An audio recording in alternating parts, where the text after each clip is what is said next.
Pues seguimos con el catecismo. Si habéis estado atentos, os habréis dado cuenta que en estas charlas que hemos ido dando de puntos, nos hemos saltado unos puntos.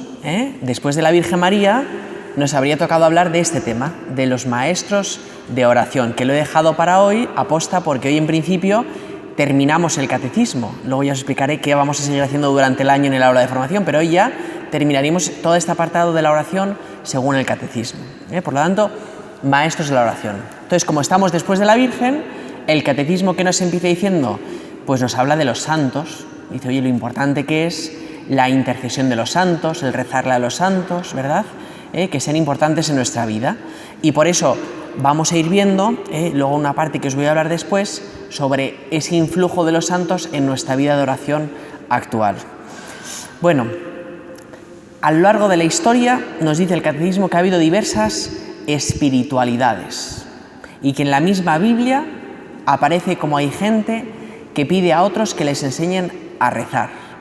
Por ejemplo, Elías y Eliseo. Eliseo era el discípulo de Elías, y entonces cuando Elías se va a ir, él pide por lo menos tener, ¿verdad?, un tercio del carisma de su maestro, ¿verdad? Pidió, pues de alguna forma, ¿no?, porque le veía rezar, le veía hacer milagros, yo quiero ser como él, ¿no? O el mismo San Juan Bautista, que a Jesús le dicen, enséñanos a rezar, como San Juan Bautista enseñaba a sus discípulos. Por lo tanto, en la historia de la Iglesia ha habido distintas espiritualidades que mutuamente unos a otros se han ido enseñando. Y esto para la Iglesia, para nosotros es muy rico, porque en negativo sería decir que es un signo de pobreza espiritual no identificarse con ninguno de los carismas que la Iglesia ha suscitado o con ningún santo que la Iglesia también, que Dios ha suscitado. Es un signo de pobreza, ¿no? Dentro de la gran variedad de siglos, de espiritualidades distintas, pues qué pena es el no poder aprender de algo de ellos, ¿verdad?, en nuestras vidas. ¿Y qué es lo que podemos aprender? Pues desde carismas que han vivido un santo, ¿verdad?, un modo de vivir imitable y admirable que un santo puede tener. Por ejemplo, ¿no?, pues los curas. Nuestro patrón es el cura de Ars, pues encontramos en él, en su espiritualidad, en su modo de rezar, de vivir la pastoral, un ejemplo a imitar, ¿no? Los laicos tenéis un montón de ejemplos en la historia, no digo ninguno para no, aquí, ¿verdad? Pero consiste en esto, es decir, es signo de pobreza el no aprovechar toda la riqueza que tenemos en la Iglesia, pero puede ser a través de la vida de un santo, puede ser a través de una corriente litúrgica, ¿no? A mí me ayuda mucho un modo de celebrar la Eucaristía. Pues maravilloso, porque eso te acerca a Dios y te hace rezar. O a mí me ayuda mucho ir con los monjes a rezar la liturgia de las horas, maravilloso, y otro te dirá, yo no lo soporto, me aburro a más no poder, ¿no? Pues esta es la riqueza de la Iglesia. O corrientes teológicas, ¿no? Hay corrientes teológicas que han remarcado algo en concreto, ¿no? La espiritualidad del trabajo, la espiritualidad de los pobres, la espiritualidad de la caridad, de la evangelización, de la enseñanza, ¿no? Un montón de riquezas con la que, pues eso, yo creo que el catecismo empieza diciendo esto, ¿no? Vamos a la relación, pero qué importante es decir, hay mucho, muy variado, y la Iglesia no nos dice, este es el más importante, sino que nos dice, pues coge el que quieras, pero qué importante es aprender de otros, a vivir su fe. Porque de hecho dice el catecismo que los carismas no son contradictorios, sino son complementarios. Por lo tanto, es signo de pobreza no solo no aprender de ellos, sino también excluirlos. Y decir, no, es que estos son muy radicales. No, pues habrá que aprender algo de ellos también, si la Iglesia los acepta, ¿no? Entonces, pues bueno, empezamos así, ¿no? Como hay distintas corrientes para rezar, como veis, distintos maestros de oración. Y ahora empieza a concretar cuáles pueden ser maestros en nuestra vida. Dice, en primer lugar, la familia. Los padres son los primeros maestros de oración, ¿verdad? La familia. Pueden ser los padres o pueden ser los abuelos, ¿verdad? Pero es en la familia un lugar privilegiado para educar en la oración. ¿Y esto qué significa? Pues que en la familia es donde aprendemos a orar como iglesia, porque precisamente la iglesia es un lugar donde rezamos con otros, ¿verdad? No rezamos aisladamente, sino con otros, y por eso la familia es el lugar especial para rezar con la iglesia y para perseverar en la oración. Es decir, que en la familia no se reza una vez al año, ¿no? La costumbre es rezar, pues yo qué sé, ¿no? Nos juntamos a rezar cuando sea, ¿no? Cuando podamos, pero sí que con cierta perseverancia. ¿Y por qué la familia en este sentido es tan importante? Porque Dios de alguna forma ha querido que el ser humano nazca indefenso. Cuando uno mira a otros animales, ¿verdad?, tal cual nacen, ¿verdad? Un vídeo se ve ahí de National Geographic que nace el ciervo y ya empieza a andar ya el ciervo según nace y sale del vientre, ¿no? Pues por lo que sea, Dios ha querido que tal cual nazca el ser humano, nazca indefenso absolutamente, sin andar, sin aprender a comer, ni a alimentarse, ni nada. Como de alguna forma Dios nos dice, el ser humano necesita una familia, si no es incapaz de vivir. Entonces, dentro de esa enseñanza de Dios, pues descubrimos que también pues la Iglesia tiene que ser, la familia tiene que ser este lugar donde poder aprender mi gran necesidad, que es el deseo de Dios, el hambre de Dios que cada uno tenemos. ¿Cómo podemos rezar en familia? ¿Verdad? Pues bueno, el rezar en familia es muy importante no reducirlo a una etapa infantil de la vida, ¿no? Ay, cuando eras chiquitito rezábamos el Jesucito de mi vida y cuando te hiciste mayor, ya nada, porque como ya eres mayor ya sabes rezar. Pues no, en familia hay que rezar, no se puede reducir la oración a una etapa infantil del niño. La oración en familia es, pues eso, que lo que nos une es Dios y por lo tanto queremos compartir juntos el rezar. ¿Y esto por qué cuesta a veces? Porque esto que os digo, alguno diréis, sí, en mi familia nunca rezamos, ¿verdad? ¿Por qué nos cuesta a veces vivirlo? Por la tendencia individualista que tenemos. Y a veces podemos pensar, yo rezo mejor solo que en familia o acompañado, porque me distraigo más cuando rezo con otros que cuando rezo en privado. Y esto, quieras que no, es una mentalidad que se nos va metiendo de individualismo y uno llega a la familia y la proyecta. Y no, en la familia es mucho mejor rezar juntos que separados. Porque Dios lo dice, ¿no? Donde 2 o 3 estén en mi nombre, allí estoy yo en medio de ellos, ¿no? Por lo tanto, hay que aprender a rezar en familia. ¿Y cómo rezar? Pues ya cada familia que haga lo que le apetezca, ¿no? Dice, pues rezar la escritura, rezar juntos el rosario. Es que es tan rico las posibilidades, pues que cada familia haga lo que crea conveniente. Pero sí que es importante decir, la familia es el primer lugar donde hay maestros de oración, donde los otros me enseñan a mí a rezar. Segundo, personas encargadas de enseñarnos a nosotros a rezar, ¿quiénes son? Pues nos dice el catecismo, los ministros ordenados. Es decir, aquí el sacerdote que os predica, los curas, los diáconos, ¿verdad?, los obispos, el papa. Una de las misiones que tenemos es guiar al pueblo de Dios y, por lo tanto, el triamum unira uno es docendi. Nuestra misión es enseñar, y enseñar en concreto pues la palabra de Dios para que os podréis nutrir de ella y alimentaros en vuestra oración, y guiar al pueblo de Dios en la oración para que puedan también acercarse a Él. Por eso es misión nuestra, ¿no? A través de la palabra de Dios, de la liturgia bien celebrada, de la teología bien predicada, ¿verdad? Es nuestra misión. Y entonces, ¿qué el ministro ordenado, los sacerdotes, qué modos tenemos para enseñaros a rezar? Pues señala algunos, ¿no? Dice, uno es enseñar a la gente a hacer silencio, por ejemplo, ¿no? Dice, otro es educar en el lenguaje litúrgico. No basta con venir a misa, sino que alguien me tiene que enseñar cómo en la misa poder reconocer a Dios a través de la liturgia. Con la predicación, donde se enseña la palabra de Dios y la enseñanza de la Iglesia. Y a poner como ideal máximo el vivir en gracia de Dios, ¿no? Es decir, el enseñar que a Dios no solamente se le alaba, se le reza, sino que también en nuestra vida tiene que convertirnos, ¿no? Y tenemos que vivir imitándole al Señor. Por eso, modos en que el cura puede hacer esto. El cura de Ars, que os he dicho que para los curas es nuestro patrón, para los párrocos, ¿no? Pues, ¿qué hacía el cura de Ars, por ejemplo, en este docendi que os explica antes? Pues nos cuenta en sus biografías que el cura de Ars estaba cada día 8 horas en oración, ni más ni menos, ¿no? Y entonces él explicaba, ¿no? Él dice, antes de hablarle a la gente de Dios, tengo que hablarle a Dios de la gente. Y entonces en esas 8 horas de oración, el cura de Ars lo que hacía era que le iba hablando a Dios de sus feligreses para que se pudiesen acercar a Él, ¿vale? Claro, esto es muy bonito, pero los que sois padres o madres de familia, pues es lo mismo, ¿no? Para poder hablarles a mis hijos de Dios, antes tendré que hablarle a Dios de mis hijos, ¿no? Entonces, veis que es un poco todo parecido. Por lo tanto, la misión del sacerdote, una de las misiones que tenemos es encomendar a las almas, rezar. Una parte de nuestra oración tiene que ser encomendaros a vosotros a Dios, como hacemos en las misas con los difuntos, pero también con los vivos hay que hacerlo.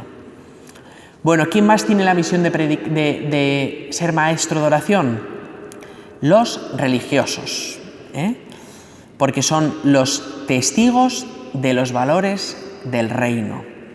Es decir, que ellos con su vida, los religiosos, lo que nos manifiestan a nosotros es la plenitud de la consagración bautismal. Por eso a veces nos puede pasar, ¿no?, que uno ve a un religioso o a una religiosa rezando y uno dice, ¡ay, cuánta piedad me inspira esto!, ¿verdad? Pues porque es como signo de aquello que nosotros, el ideal a alcanzar, esa vida consagrada plenamente a Dios, pero en la nuestra, como casados, como padres de familia, pero esa consagración bautismal que los religiosos llevan a plenitud. ¿Quién más es maestro de oración? Pues los catequistas, ¿verdad? Esto todos como que lo entendemos, pero señala cosas muy importantes el catecismo.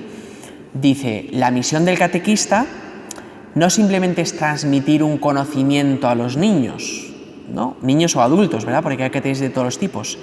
Esa no es la misión, sino la misión es hacer vida aquel contenido que se les transmite. Y por lo tanto, no basta con hablarles de la palabra de Dios, sino que hay que enseñarles a meditar la palabra de Dios. No basta con que memoricen oraciones, que es necesario. Hace falta enseñarles a gustar el sentido de esas oraciones. Por eso, en el fondo, el catequista, la misión no es ser un profe, sino, ¿verdad?, ser un testigo y ayudarles a que tengan vida interior sus catecúmenos. ¿Quién más es maestro de oración para nosotros? Pues bueno, aquí habla de una cosa curiosa para algunos. Dice, tras el Concilio Vaticano II han surgido los llamados grupos de oración. Entonces yo entiendo, desde mi experiencia, es que antes no había grupos de oración y ahora hay más grupos de oración. Entonces, ¿qué son grupos de oración? Pues gente que se reúne a rezar juntos, ¿vale? Así de sencillo. Aquí en la parroquia, por ejemplo, tenemos la oración de madres, ¿verdad?, que se reúnen cada jueves madres a rezar por los hijos, a Dios. Por ejemplo, a lo mejor habéis oído hablar de los grupos de oración del Padre Pío. Pues también es lo mismo. Con una metodología que dio el Padre Pío, pues se reúnen para rezar de esa forma. O a lo mejor ahora hay un movimiento juvenil que pega muy fuerte que se llama Jacuna. Entonces voy a una oración de Jacuna. Pues lo mismo, es un grupo de oración que de un modo concreto se reza y ayuda a la gente a rezar. Entonces, pues también es un maestro de oración. Aquí en la parroquia, ¿verdad?, la oración comunitaria de los jueves. Pues es un grupo donde vengo a rezar porque eso me ayuda a rezar, ayuda a comprender un poco más cómo tengo que rezar. Entonces, dice, ¿cuál es el riesgo de estos grupos de oración? Porque la bondad es fácilmente entendible. ¿Cuál es el único riesgo? Pues el único riesgo es no beber de la tradición de la Iglesia en esos grupos. Es decir, pensar que somos cosas separadas de la Iglesia. Esto es lo que quiere decir, ¿vale? Nos reunimos para rezar a Dios. Estupendo, pero ¿qué es lo que te diferencia frente a un protestante que se reúne a alabar a Dios? Pues la tradición de la Iglesia, la unión con la Iglesia. Por eso, salvaguardar la comunión es pues tan importante en estos grupos de oración. Y hay una cosa muy importante que señala, que es necesario tener una experiencia personal de oración. Es decir, que por mucho que tú le digas a alguien, es muy importante que reces, hasta que esa persona no tiene una experiencia de oración, no es consciente de lo importante que es la oración para él. Entonces, esta es un poco la misión de los grupos de oración, ayudar a que la gente tenga experiencia personal de oración. Luego hay que enseñarles, ¿no?, a rezar más allá de esos grupos, ¿verdad? Todos los días, como dice Cristo, a veces en casa, ¿no? O sea, eso es luego el siguiente paso.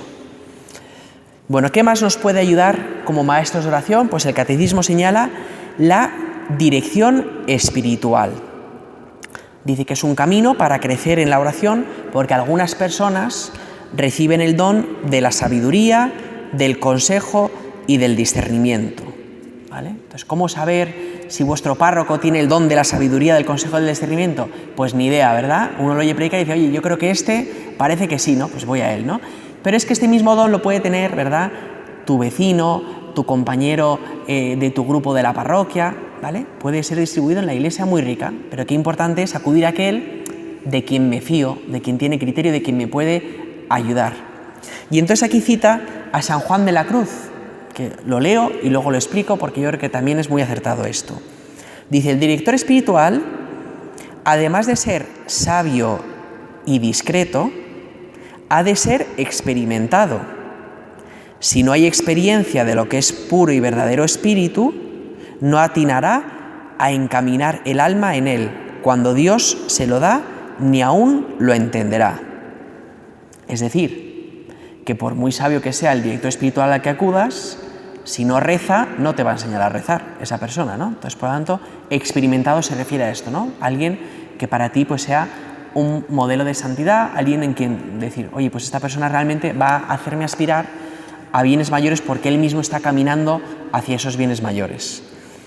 Pero también señala una cosa importante de la dirección espiritual, que es que la dirección espiritual no nos quita las responsabilidades personales. Es decir, que aunque otro me dé un consejo, pero eso no me quita para que yo piense y actúe, ¿verdad? Y por lo tanto tenga criterio, ¿vale? Bueno, ¿y qué más? Dice el catecismo, dice lugares de oración. Igual que habla de maestros, ahora habla de lugares. ¿Cuáles son los lugares favorables para hacer la oración? Pues hay uno privilegiado que señala el catecismo, que es el templo. ¿Y por qué el templo, la iglesia, es un lugar privilegiado para rezar a Dios? Muy fácil, porque aquí está el Señor, en el sagrario. Y por lo tanto el sagrario tiene que ser uno de nuestros lugares favoritos donde estar, acompañando al Señor. Pero dice, luego puede haber otros lugares de oración. ¿Cuáles pueden ser? Pues, por ejemplo, un rincón de oración. Es decir, en mi casa, en mi cuarto, en mi estantería, lo que sea, ¿no? Un rincón de oración, donde poder tener un lugar, un clima, para poder encontrarme con Dios. Dice, también otro lugar puede ser los monasterios, como un lugar donde vivir la liturgia de las horas, ¿verdad? Los laudes, tal, que ahí se viven con una gran riqueza en la liturgia, o también como un lugar para retiro espiritual, para alejarme del mundo, que era la misión que tenían los monasterios. Y un tercer lugar es los santuarios, es decir, esos lugares de peregrinación en busca de una fuente viva. ¿Y por qué es un lugar muy bueno, distinto del monasterio? Porque se buscan cosas distintas, ¿no? Un monasterio se va como a apartarse del mundo y a un santuario se va para vivir con la iglesia, precisamente, ¿no? Da gusto ir al santuario y verlo lleno de gente, ¿no? Uno puede pensar, qué incómodo, porque yo prefiero rezar y entonces esto está lleno de gente, hay mucho ruido. Bueno, es que precisamente vengo a un encuentro con la iglesia y por eso los lugares de peregrinación nos ayudan a encontrarnos con Dios, a rezar, pero de un modo pues distinto y muy peculiar, ¿vale? Bueno, entonces, como veis, estos son los maestros de oración. Esto es lo que el catecismo dice en estos puntos. Entonces, para ampliar, porque nos queda tiempo, ¿verdad?, yo había traído un segundo tema para este Día de Maestros de Oración. ¿Cuál es? En la historia, cómo los maestros de oración, cómo los santos han ido cambiando el modo en que la Iglesia rezaba, para poder comprender por qué hoy rezamos como rezamos. Entonces he hecho un poco así sencillo, un resumen de estos maestros de oración para ir comprendiendo cómo la Iglesia ha ido evolucionando, porque rezar es lo mismo, es hablar con Dios, pero el modo en que lo hemos hecho ha ido cambiando, porque la Iglesia es viva y por lo tanto evoluciona también en este sentido. Entonces, ¿cómo fue los principios del siglo I al III, la Iglesia primitiva? ¿En qué se centraba su vida de oración? Pues en tres cosas. La primera, en la oración del Padre Nuestro. Era para ellos una cosa fundamental. ¿Por qué? Porque en esta iglesia primitiva había muchos bautismos de adultos, de niños, y por lo tanto esa oración del Padre Nuestro era algo central en sus vidas, porque era lo que les identificaba como hijos de Dios, que es una palabra que estamos muy acostumbrados a oírla, pero que hasta Cristo no se oía. Y por lo tanto, el Padre Nuestro era una de las oraciones por excelencia. ¿Cuál más? Las Eucaristías. Porque en el comienzo se reunían los cristianos, que eran pocos, del siglo I al III, porque estaban perseguidos, se reunían para rezar en la Eucaristía. Y además lo hacían de un modo peculiar porque comían y después celebraban la misa, ¿no? Es decir, era una cosa mucho más rica. Y por lo tanto las Eucaristías, que se celebraban en las domus, ¿verdad? En las domus ecclesiae, en las casas, eran un lugar, ¿verdad?, muy importante de oración y se cuidaba muchísimo la Eucaristía. Y una oración característica de estos primeros siglos es la oración martirial de los mártires, ¿vale? Porque había muchos mártires en esos primeros siglos porque había una gran persecución y por lo tanto fue donde se entendió las oraciones de entrega, de abandono a Dios, que se transmitían mutuamente para ir al martirio, ¿vale? Entonces esto es un poco los 3 primeros siglos, que como veis no es nada cuadriculado ni nada, sino todo muy, ¿verdad?, espontáneo, pero en torno a estos 3 grandes focos. Luego, ¿qué ocurre del siglo IV al siglo VIII? Pues, tras el edicto de Milán del 313, que ya la Iglesia deja de ser perseguida, la Iglesia empieza a crecer mucho más y hay gente que de repente se plantea una entrega radical a Dios. Y entonces empiezan a surgir el monacato y la vida contemplativa. Gente que dice, yo me retiro del mundo, ¿verdad? Entonces, hasta el siglo IV esto no existía. Y entonces con San Antonio Abad, San Benito, San Pacomio, empiezan a surgir estos ideales de vida monástica. Y por lo tanto, ¿qué carismas surgen en esta época? Pues, por ejemplo, la oración litúrgica y comunitaria. Nos reunimos, antes era solamente nos reuníamos para las Eucaristías y ahora de repente nos reunimos para rezar salmos juntos, ya más de un modo ordenado, ¿verdad? Empiezan ya a configurarse la liturgia de las horas, los laudes, las vísperas completas, todo eso se va configurando poco a poco. Otra característica de esta oración es que como me aparto del mundo para encontrarme con Dios, empieza a surgir la oración contemplativa, es decir, de contemplar a Dios simplemente, en el silencio y en esa búsqueda. También, ¿qué ocurre? Que además de en el silencio, se empieza a buscar a Dios en las Escrituras y por lo tanto surge un modo nuevo de rezar que es a través de la lectio divina, es decir, del análisis meditativo de la palabra de Dios, ¿verdad?, para buscar ahí la fuente viva. Por lo tanto, la lectio divina también empieza a surgir. Entonces, como veis, 3 focos, ¿no? Liturgia de las horas, oración contemplativa y lectio divina. Todo esto a raíz de la vida monástica. Seguimos avanzando en los siglos. Del siglo IX al siglo XIII surge la escolástica y la devoción personal, que os lo explico. La escolástica es, si os digo Santo Tomás de Aquino, ¿verdad? Decís, ah, sí, ese, ¿no? El gran teólogo de la historia, con la Suma Teología. Pues es el que, en esa época en la cual empieza a haber una teología ya más sistemática, ya más depurada y por lo tanto mucho más profunda. Y a raíz de profundizar en la fe, ¿qué ocurre? Que la oración en esta época ya no es tan contemplativa, sino que pasa a ser más intelectual y también devocional, ¿vale? Entonces, características de esta época, por así decirlo. Pues surge una cosa que diríamos, en nuestro lenguaje, la oración mental. Estaba la oración contemplativa, que era como maravillarse de lo que contemplo, y en cambio ahora empieza a surgir la oración mental, que es una oración más discursiva, de con mi mente ir analizando, ir teniendo como un diálogo pues distinto, ¿no?, más meditativo. Y de esa oración mental, en concreto en esta época, se centraba mucho en la pasión de Cristo. Se empieza como, ¿no?, a sacar libros y cosas en torno a la pasión de Cristo para que se medite sobre ella. Pero veis que ya no es la lectio divina, ya no es meditar de la palabra de Dios, sino de, ¿verdad?, de escenas de la Biblia. Y por lo tanto empieza a surgir una oración más afectiva, porque yo al meditar sobre la pasión de cruz, pues me conmuevo, me cambio, ¿verdad?, ese afecto de la oración.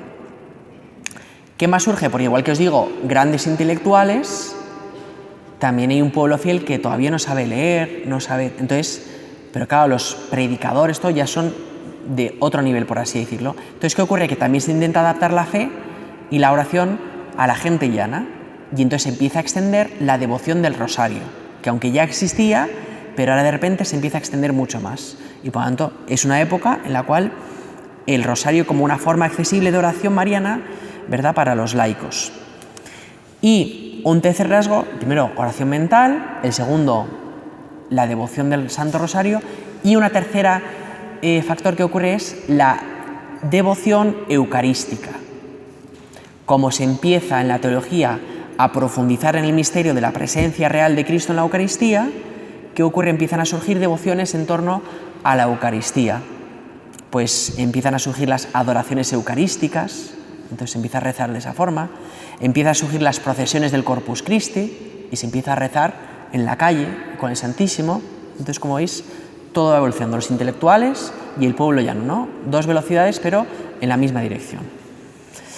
Bueno, pues esta es la época escolástica, que era del siglo IX al XIII. Luego pasamos a la época mística, que es del XIV al XVI, donde surgen los grandes místicos en la Iglesia. Y por lo tanto, antes eran intelectuales, ahora más místicos. Entonces, son los grandes místicos y grandes reformadores de este periodo. Santa Teresa de Jesús, San Juan de la Cruz, San Ignacio de Loyola, todos estos, ¿verdad?, grandes reformadores y grandes místicos. Entonces, ¿qué podemos aprender de esta etapa? Como veis, digo, no sé si estáis ahí, como hablo mucho y no sé si me estoy explicando bien, pero veis que va viendo como evoluciones, ¿no? Contemplativa, luego de repente pasamos a cosa intelectual y afectiva, y ahora pasamos a cosa mística, es decir, donde la oración busca otras cosas distintas, ¿no? Entonces, ¿qué es lo que se busca en esta etapa en la oración? Pues se busca el recogimiento y la oración de unión con Dios, ¿verdad? Esto muy influidos por Santa Teresa de Jesús y San Juan de la Cruz, que hablan de la unión con Cristo, incluso a través de poemas, ¿verdad?, hablan de esa unión del alma que quiere estar con su amado constantemente, la oración de recogimiento y de unión. En segundo lugar está San Ignacio de Loyola, que a través de los ejercicios espirituales pues se descubre un modo de rezar distinto, y yo diría que el gran carisma en la oración que aplica San Ignacio de Loyola es el don del discernimiento, donde en la oración busco discernir la voluntad de Dios, y por lo tanto la oración es un lugar de discernimiento también, ¿vale? Sería como el segundo aspecto de esta época. Y el tercer aspecto de esta época es la devoción al Sagrado Corazón de Jesús, que esta no me la invento, sino que esto es real. Porque veis, pasamos del intelectualismo a de repente una devoción que no me habla de teorías, sino que me habla de sentimientos, de cómo es el corazón de Cristo. Entonces, a partir de Santa Margarita María de Alacoque se empieza a hablar de la reparación, ¿verdad?, de que hay que reparar la ofensa que se le ha hecho a Dios, ¿no?, de este amor personal a Cristo, toda esta devoción al Sagrado Corazón de Jesús, ¿vale? Bueno, como veis, la mística desde el siglo XIV al siglo XVI. Siguiente paso, yo no diría, ya no hay que avanzar más, y esto no sé cómo puede evolucionar más, ¿no? Pues ahora ya la evolución, como veis, ya va a ser menor, más pequeñita, pero va a haber grandes innovaciones dentro de la Iglesia. Entonces llega la oración en la era moderna y contemporánea, siglos XVII al XX, ¿vale? Era moderna y contemporánea. Entonces, ¿qué grandes innovaciones hay en esta época? Pues la primera es la oración carismática. A través del movimiento de la renovación carismática se descubre la fuerza que tiene que tener el don del Espíritu Santo en la oración, que lleva a la alabanza, que lleva a la oración de lenguas, a la oración espontánea, un tipo de oración que quizá en los siglos anteriores casi no se había descubierto. Pues ahora de repente la gran innovación es la oración de alabanza a través de los carismáticos, la oración carismática, ¿vale? Que no es algo propio solamente de la renovación carismática, pero sí que es verdad que ha sido la que más lo ha mostrado a la luz. Luego, un segundo aspecto, una segunda novedad de esta época es la teología del trabajo. Es decir, que hasta esta época, santo era simplemente el cura o la monja, el que vivía radicalmente la fe. El resto de gente no podían ser santos, eran de segunda categoría.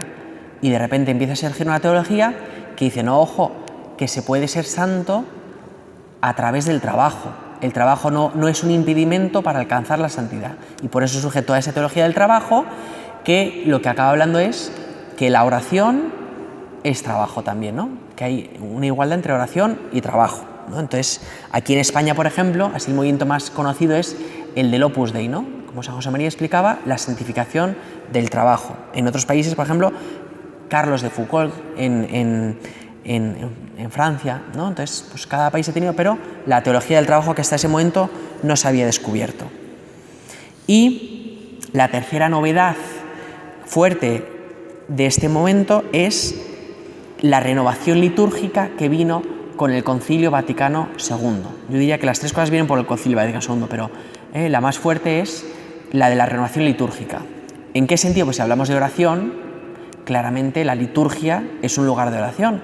Y por lo tanto el Concilio Vaticano II hizo ese gran intento de conseguir que los fieles comprendiesen mejor la liturgia y, sobre todo una palabra muy bonita, participasen mejor en la liturgia, ¿verdad? Entonces, por eso él empezara a celebrar las misas en la lengua vernácula, ¿verdad? En el castellano, en el inglés, en los idiomas propios de la gente, el empezar a que la gente viese lo que ocurría en el altar en vez de estar detrás de las espaldas. Entonces, todo ese renovación litúrgica, pues lo que permitió es que la gente viniese a misa y pudiese rezar mejor, porque antes del Concilio Vaticano II había malas praxis y entonces a veces la gente venía a misa y durante la misa se dedicaba a rezar el rosario, porque dice, yo no me entero de nada, así que me pongo a rezar el rosario. Entonces dices, no, pues vamos a intentar que comprendas lo que está ocurriendo y que puedas rezar con la misa, ¿no? Con lo que está ocurriendo, ¿vale?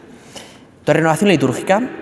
Y no solo eso, sino que también con el Concilio Vaticano II, un nuevo tipo de oración que se llama la oración ecuménica, que antes no existía, ¿vale? La oración ecuménica, es decir, la oración que nos une a los cristianos y que podemos rezar con los protestantes, con los evangélicos. Esa oración nunca antes se había hecho, entonces por primera vez empieza a hacerse, y públicamente además. Entonces, ¿vale? Estamos en esta etapa, siglo XVII al XX, la oración en la era moderna y la contemporánea. Y nos queda la última etapa, que es la del siglo XXI, en la que estamos, ¿verdad? Entonces, ¿qué novedades nos aporta este siglo XXI en el que estamos? Yo he anotado 3, pero podría haber otras, pero bueno, estas 3 he sacado, ¿vale? Una es la oración digital, por llamarlo de alguna forma. Es decir, que por primera vez antes se reunían en asambleas para rezar y ahora a través de las redes sociales, de todas estas cosas, hay gente que se une para rezar, pues desde ¿no? Rezar con el Papa el Via Crucis en el Vaticano, de rezar en una oración que está viendo reparación en no sé qué sitio, de rezar la liturgia a las horas con otras personas a través de las redes sociales. Entonces, esto es una novedad que antes no existía, la oración digital, por así llamarla. Otra novedad propia de esta época es, por así llamarlo, estos son nombres que yo he inventado, la espiritualidad ecológica. Es decir, que a raíz de la encíclica del Papa Laudato Si, que ha sido la gran encíclica del cambio climático, de estas cosas, pues ¿qué ha ocurrido? Pues que ha empezado a hacerse con más intensidad una oración en torno a la naturaleza, ¿no? A través de la naturaleza alcanzar a Dios, que se había dejado de hacer durante muchos siglos, ¿no? Entonces se está como empezando a retomar, contemplar a Dios en la naturaleza.